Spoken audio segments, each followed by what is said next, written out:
Cartman, the tyrannical fourth grader with a penchant for mischief, had done the unthinkable. Known for his devious schemes and relentless pursuit of his own interests, Cartman was not the type to be associated with academic achievements. His classmates often saw him as the troublemaker, the one who would rather cause chaos than sit down and write an essay. But this time, he had surprised everyone. He'd won the school essay competition. The announcement left everyone in shock. Teachers exchanged bewildered glances, and students whispered in disbelief. How could Cartman of all people have won? The certificate in his hand seemed almost surreal, a testament to an unexpected victory. This unlikely victory wasn't due to any newfound love for literature, of course. Cartman had never shown any interest in books or writing. In fact, he often scoffed at the idea of spending time on such boring activities. His disdain for reading was well known, and his classmates often saw him doodling or daydreaming during literature classes. It was all about the prize meeting the star of his favorite show, Kathie Lee Gifford. The moment he heard about the competition, his eyes lit up with a mischievous glint. This was his chance to meet his idol, and he was determined to seize it, no matter what it took. I'm gonna meet Kathie Lee Gifford! Suck on that, Kyle! His voice echoed through the hallways, filled with triumph and glee. He couldn't wait to rub his victory in Kyle's face, knowing how much it would annoy him. His essay, a rambling ode to Terence and Philip, was riddled with grammatical errors and questionable content. It was a chaotic mix of thoughts and ideas, lacking any coherent structure. The paper was filled with red marks, highlighting the numerous mistakes and nonsensical sentences.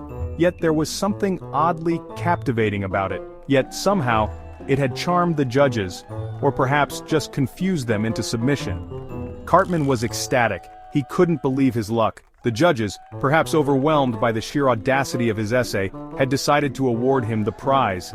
As he celebrated his unexpected triumph, Cartman couldn't help but feel a sense of pride. He had managed to outsmart everyone once again, proving that sometimes even the most unlikely candidates can come out on top.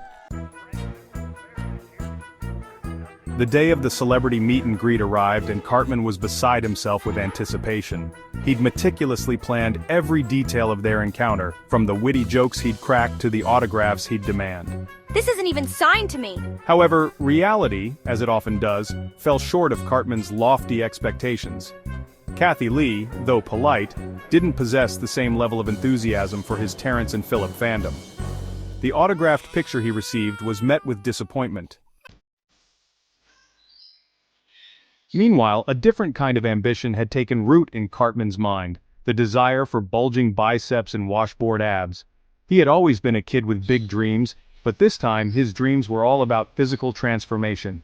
Cartman envisioned himself as the strongest kid in school, someone who could command respect with just a flex of his muscles. He imagined walking down the hallways, his newfound strength turning heads and earning admiration from everyone around him.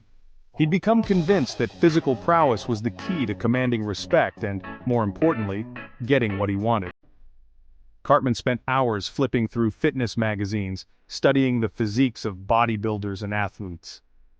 He was mesmerized by their chiseled bodies and powerful presence. In his mind, he saw himself standing among them, a paragon of strength and determination. He believed that with enough muscle, he could achieve anything he set his mind to. I need to be jacked. Then everyone will have to do what I say, Cartman declared to himself, his reflection in the mirror becoming his greatest motivator. He imagined the day when he would no longer be the butt of jokes, but the one calling the shots. His determination grew stronger with each passing day, fueled by his desire to transform his body and his life.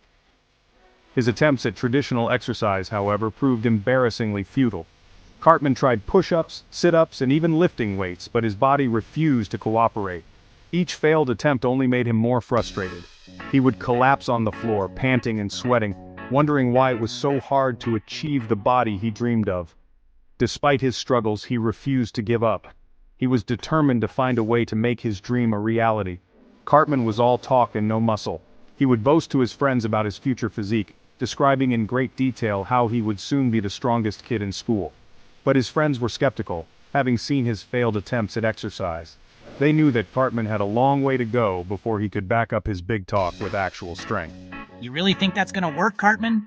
One of his friends asked, raising an eyebrow. They had seen Cartman make grand plans before, only to abandon them when things got tough. This time, They wondered if his obsession with muscles would be any different. Yeah, I mean, it's not like you can just wish for muscles.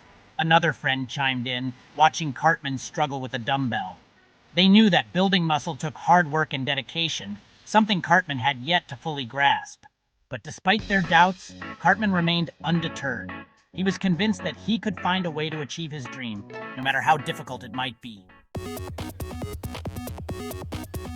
Enter the shady world of experimental muscle-building supplements. In the dimly lit corners of the city, where shadows dance and secrets are whispered, lies a store that promises the impossible. A place where dreams of instant muscle gains are sold in small, mysterious bottles. This is the realm of the Beefcake Potion. A flyer promising instant gains caught Cartman's eye, and he was hooked. The bold claims of rapid muscle growth and the allure of a shortcut to physical perfection were too tempting to resist. Cartman, always on the lookout for an easy way out, saw this as his golden ticket. Forget push-ups and sit-ups, there was a shortcut to his Schwarzenegger-esque dreams. The grueling hours of exercise, the sweat, the discipline, all of it seemed unnecessary now. In his mind, he could already see himself, muscles bulging, admired by all. The path to becoming the strongest fourth grader in South Park was clear, and it didn't involve a single push-up. This is it. This is the moment that will change everything. With a determined look in his eyes, Cartman knew he was ready to take the plunge. The decision was made, and there was no turning back. This is how I become the buffest fourth grader in South Park. The vial in his hand felt like a key to a new world. A world where he was no longer the chubby kid but a muscular powerhouse. The resolve in his heart was unshakable. The substance, a dubious concoction with an alarmingly vibrant hue, promised miraculous results. It glowed with an eerie green light, almost as if it were alive. The label, filled with scientific jargon and bold claims, spoke of rapid muscle growth and enhanced strength. But beneath the surface, there was an air of danger, a sense that this was not entirely safe. Of course, there were minor side effects, but those were of little concern to Cartman. The warnings of potential risks, the small print detailing possible adverse reactions, all of it seemed trivial compared to the promise of instant muscles. Cartman was willing to overlook the dangers, driven by his desire to transform. He was willing to risk it all for the chance to become the buffest fourth grader in South Park. The vision of his future self, strong and admired, was all the motivation he needed. With a deep breath, he prepared to take the first sip of the Beefcake Potion, ready to embrace whatever came next. The journey to his dream physique was about to begin, and nothing could stand in his way. Cartman's quest for muscle and his encounter with Kathy Lee Gifford took an unexpected turn when he discovered she was in town promoting a new product. What was this miracle item? You guessed it, the very same muscle-building supplement he'd been dabbling in. See, I told you it was good stuff. Cartman crowed, convinced this proved the product's legitimacy. Little did he know he was being used as a pawn in a far more sinister scheme. The muscle-building supplement, as it turned out, was surprisingly effective. Cartman, much to his delight, transformed into a pint-sized powerhouse. However, with his newfound strength came a surge in his already inflated ego. Respect my authority. He strutted around South Park, throwing his weight around, literally, and demanding everyone bow to his every whim. "Respect my authority" became his catchphrase, uttered with a menacing growl that sent shivers down the spines of his classmates. But, as with all things too good to be true, there was a catch. The side effects, so casually dismissed earlier, reared their ugly heads. Cartman began to experience some rather peculiar and decidedly unpleasant transformations. Oh no, what the heck is happening to me? Let's just say the phrase chicken butt took on a whole new meaning. His dreams of muscular dominance were quickly replaced by the horrifying reality of turning into a human-chicken hybrid. The chaos culminated in a showdown at the South Park Elementary Science Fair. Cartman, now a grotesque caricature of his former self, wreaked havoc, his once impressive muscles now covered in feathers and dripping with, well, let's just say it wasn't pretty. Out of my way, losers.